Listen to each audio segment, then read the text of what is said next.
Bonjour et bienvenue sur la chaîne du chasseur d'étoiles de midi. Alors ce soir, qu'est-ce que vous avez? Vous avez sur la une Mon Poussin. C'est pas l'air terrible. Sur la 2, l'embarras du choix avec Miss Lamy. Je pense que ça peut cartonner, ça peut battre la une. Par contre, alors là, franchement, si j'étais vous, si vous n'avez jamais vu ce film sur Arte, allez voir Roméo et Juliette. C'est une bombe ce film, c'est un film culte avec DiCaprio.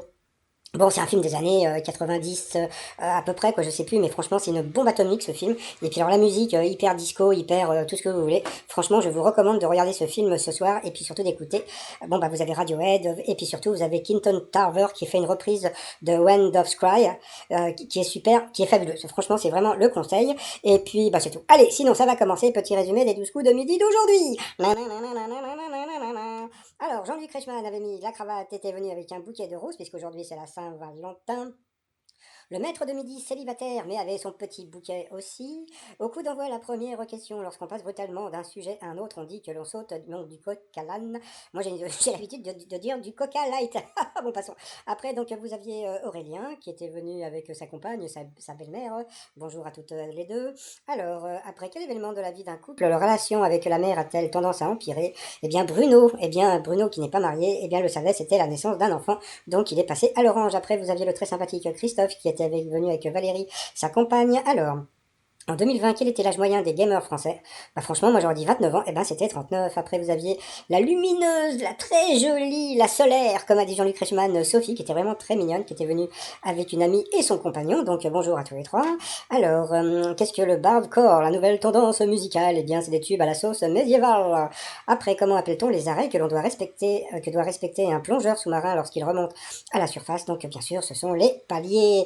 Pour quelle raison le premier album du groupe canadien Clatou, sorti en 1976, connaît-il un succès inattendu, puisqu'on les a pris pour les Beatles? Donc sur cette question, eh bien, Aurélien est passé au rouge, j'ai dit rouge, j'ai dit duel. Il a pris Christophe en duel, qui est tombé sur une question de bébé.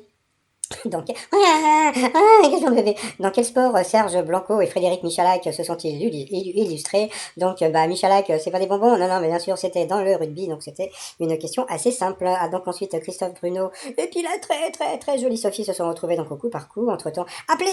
Bon, là, à l'heure à laquelle vous allez écouter la vidéo, ça sera trop tard, hein, donc c'est maintenant. Hein. Donc, voilà, donc il y a le fameux jeu. Alors, bon, je sais pas, j'ai pas très bien compris si c'était 6 000 € pour une seule personne ou 3 000 pour deux. J'ai pas compris le système, mais bon, c'est pas grave. Donc, ensuite, Christophe est passé à l'orange. Après, tout le monde a bien trouvé sur des prénoms, etc. Et puis, Christophe qui est passé à l'orange, donc au rouge qui dit rouge, dit duel. Il a pris la jolie Sophie en duel, mais qui est tombée sur une question de bébé dans les contes pour enfants qui est boucle d'or. Donc, bien sûr, c'était une fillette blondasse. Donc, ensuite, Sophie et Bruno se sont retrouvés en coup fatal. Et là, Sophie, elle a commencé à foutre les boules parce qu'elle commençait à répondre hyper bien. Et puis, bon, après, elle s'est plantée. Voilà, donc c'est assez bizarre parce que, bon, au début, franchement, elle était super forte. Et puis, j'ai pas compris. Je crois qu'il y a un moment, elle a eu des questions un peu longues. Après, elle a eu des questions plus difficile. Et puis, elle a fait comme font beaucoup de personnes. Hein.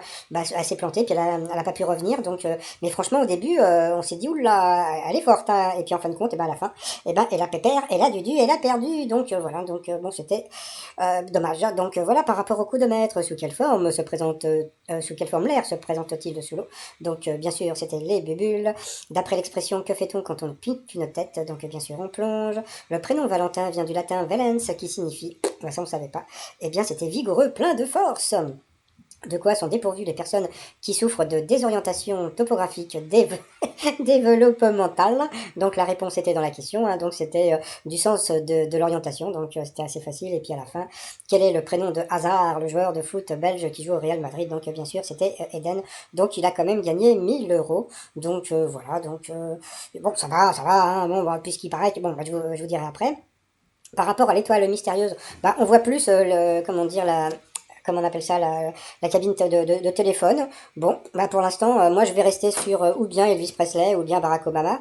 On verra. Mais bon, franchement, quand on regarde les éléments, moi je vous dis en général, le fond de l'image avant, je dis bien avant, quand ils ont changé la façon de créer les étoiles, le fond correspondait au lieu de naissance. Et puis la dernière fois, le fond de l'image, c'était parce que l'acteur avait joué un petit rôle dans un film, donc maintenant, franchement, avec l'étoile mystérieuse, ça peut être tout et n'importe qui. Donc voilà. Sinon, comme on a pu voir aujourd'hui, donc Jean-Luc Reichmann nous a envoyé une photo de lui, donc je pense qu'actuellement il doit être encore chez lui en Bourgogne, je crois. Et par contre, j'ai eu des messages pour me dire que bah ça y est, il est, comment dire, Bruno est rentré chez lui, hein, puisque bah, comme ce sont les vacances scolaires, et bien donc bah, il est rentré chez lui, donc il n'est pas encore éliminé, d'accord. Donc comme je vous ai dit, il sera encore là normalement au mois de mars, hein, puisque bon les vacances vont durer un certain temps là. Et puis donc je pense qu'il a déjà trouvé donc la prochaine étoile, et je sais pas si c'est lui qui a trouvé l'autre. Donc bon, d'après ce qu'on m'a dit, parce que c'est une personne de sa région qui m'a dit qu'il avait rencontré, gna, gna, gna, gna, gna, donc et qu'il est donc il est rentré chez lui. Donc voilà. Donc bon, éliminé ou pas, ça on verra un petit peu plus tard. Sinon, bah les t-shirts du jour, bah bon bah voilà, vous avez Flower Power, donc voilà, plus bon tous mes t-shirts de Saint-Valentin. Et puis sinon, bah bravo à Fifou Dingo qui fait encore ses petits points. Et puis je vous souhaite une très très bonne journée. Puis comme je vous l'avais dit, bah tout comme c'est la Saint-Valentin, bah tout finit par une chanson. Allez, bah moi je vais vous souhaiter avant la chanson une très très très très très bonne journée. Puis je vous dis à demain, portez-vous bien et surtout portez-vous. Allez, bye bye. Je t'aime le lundi, je t'aime le mardi, je t'aime le mercredi et les autres jours aussi. Je t'aime en janvier, février, mars, avril. Je t'aimerai toujours, mon amour fragile. Je rêve le lundi, je rêve le mardi, je rêve le mercredi et les autres jours aussi. Je rêve en janvier, février, mars, avril. Je rêve tout le temps de nous tout seuls sur une île. Nanana, nanana, nanana. Je t'aime le lundi, je t'aime le mardi. Nanana, nanana, nanana. Je t'aimerai toujours, mon amour fragile. Nanana, nanana.